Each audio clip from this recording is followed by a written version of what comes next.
So we took the new Dyson V11 cordless vacuum and put it through a lot of tests to see how it compared to the previous model, the Dyson V10. The test results were pretty interesting, and it showed that the upgrades with the V11 are much more comprehensive than I thought they would be. I will be putting out a too much information review of just the Dyson V11 on Friday, so be sure to subscribe to Vacuum Wars for that. Links in the description, and let's get started. One of the most obvious differences between the V10 and V11 is the new display screen on the V11. Using the little button, you can toggle between low, medium, and high power, as well as auto mode. It shows you an expected battery lifetime, which changes depending on which mode and attachment you're using. It can also show you when to change the filter and similar alerts. It does seem that this exact version of the LCD screen is only available on the V11 Torque Drive and Absolute versions, but not the Animal version. But more on those kinds of things in the review on Friday. Another new feature on the V11 is the high torque cleaner head, which has a sensor that can tell if you're vacuuming hard floors or carpets,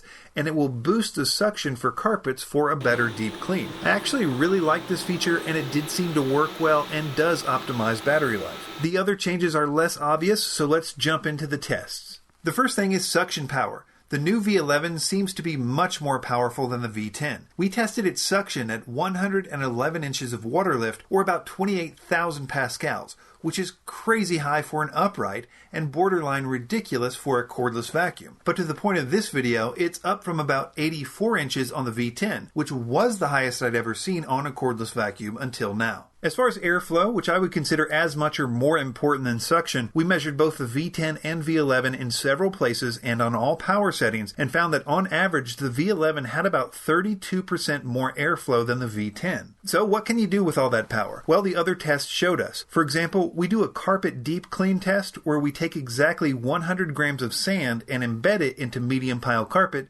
and weigh the bends before and after. We tested the V10 and V11 in all of their power settings and found that the extra airflow and suction meant that the V11 picked up on average about 7% more embedded sand than the V10. I should mention here that Dyson has said they want to see cordless vacuums replace corded vacuums, but the main barrier to that is with deep cleaning carpets. Again, I'll talk more about these results on Friday, but it's a big deal that Dyson can now get close to a 100% score even on its medium power, which honestly is the best power choice if you want to clean an entire house. We also saw the extra power on the Crevice pickup test, where the V10 took twice as long as the V11 to pick up the debris from both crevice sizes on low power, though they both only took one pass to get the debris on high power. Dyson has upgraded the battery for the V11, and it really shows. We found it to have, on average, about 30% more runtime across all the different settings compared to the V10, which is pretty meaningful. For example, when Dyson released the V10, they said it could get an hour of runtime.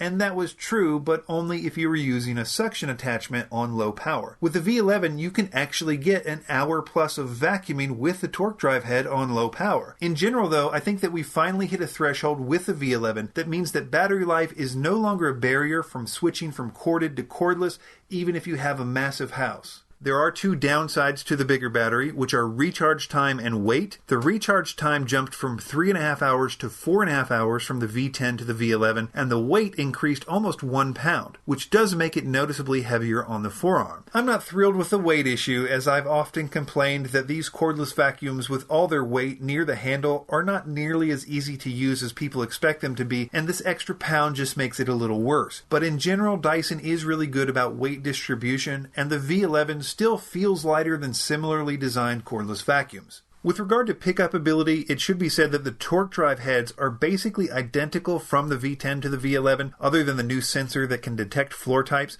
so the pickup of surface debris is going to be the same except where additional suction and airflow might play a role. I like to keep the gates on the front all the way open pretty much at all times. I found it's best if you don't want to have to keep adjusting it for hard floors and carpets. And in this configuration, both the V10 and V11 are better than average at debris pickup of all sizes. They can even get extra large debris as long as you sort of shift the head so that it can get into one of the two open gates. I also like that they're both better than average at not getting hair caught in the roller. Really, it's rare to see a roller resist tangles of longer hair, but the torque drive head is really great at it. I personally don't mind that the absolute version with the soft roller is not being offered in America yet, I found that with the V10, I almost never use a soft roller. Don't get me wrong, it's great for hard floors, but since it can't be used on carpets or rugs, you pretty much have to carry around the torque drive head if you hit a patch of carpet. In addition, I never really like the way the soft roller handled. It's just kind of jerky and sort of awkward. Speaking of handling, as I said, the V11 has that extra weight. The bin size is the same though, and empties the same way. But in general, I love the handling on Dyson cordless vacuums, but the extra weight on the V11 is the only thing different there. The excellent filtration we saw on the V10 is the same with the V11. We tested it in 2 different ways and found it to be as good or better than the V10, making it one of the few cordless vacuums out there to make filtration a high priority. So the V11 has a ton of extra power, which makes it better at deep cleaning and other suction-based tasks. Its battery life jumped up more than I honestly thought was even possible, and the cool frills like the floor sensor and the LCD screen really did seem to be beneficial in practice. So links in the description to the V11 and the V10 for current prices. Be sure to subscribe to Vacuum Wars for the super in-depth review this Friday. Let me know in the comments what you would like to have covered in that video if I didn't cover it here. Thanks for watching.